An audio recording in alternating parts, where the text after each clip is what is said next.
ஒரு சூப்பரான டேஸ்ட்டில் பட்டாணி புலாவ் எப்படி பண்ணுறதுன்னு பார்க்கலாமா? குக்கரில் எண்ணெய் ஊற்றி எண்ணெய் காஞ்சதும் பட்டை, கிராம்பு, ஏலக்காய், கல்பாசி சேர்த்திக்கிறேன். அடுத்தது ஒரு பெரிய சைஸ் வெங்காயத்தை நீள் வாக்கில் கட் பண்ணி போட்டுக்கலாம். ஒரு 6 பச்சை மிளகாய், வெங்காயம் வதங்குறதுக்கு தேவையான அளவு உப்பு சேர்த்திட்டு 2 டேபிள் ஸ்பூன் இஞ்சி பூண்டு பேஸ்ட்டு சேர்த்திக்கலாம்.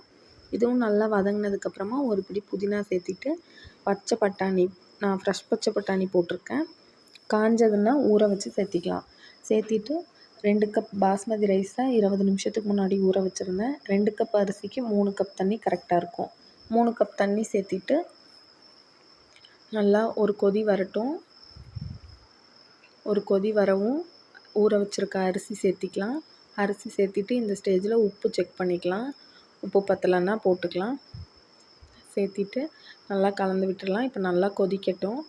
நல்லா கொதித்து அந்த தண்ணி அரிசியும் தண்ணியும் ஈக்குவலாக வரணும். அந்தளவுக்கு தண்ணி கொஞ்சம் வற்ற விட்டுட்டு குக்கரை க்ளோஸ் பண்ணி ஒரு விசில் விட்டுடலாம். ஒரு விசில் விட்டு விசில் அடங்கினதும் ஓப்பன் பண்ணால் நல்லா உதிரி உதிரியாக சூப்பரான பட்டாணி புலாவ் ரெடி ஆயிரும். கண்டிப்பாக ட்ரை பண்ணி பாருங்கள். இந்த வீடியோ பிடிச்சிருந்தால் லைக் பண்ணுங்கள், ஷேர் பண்ணுங்கள், மறக்காமல் நம்ம சேனலை சப்ஸ்கிரைப் பண்ணிக்கோங்க. இது நான் முட்டை குருமா கூட சர்வ் பண்ணியிருந்தேன். பாய்.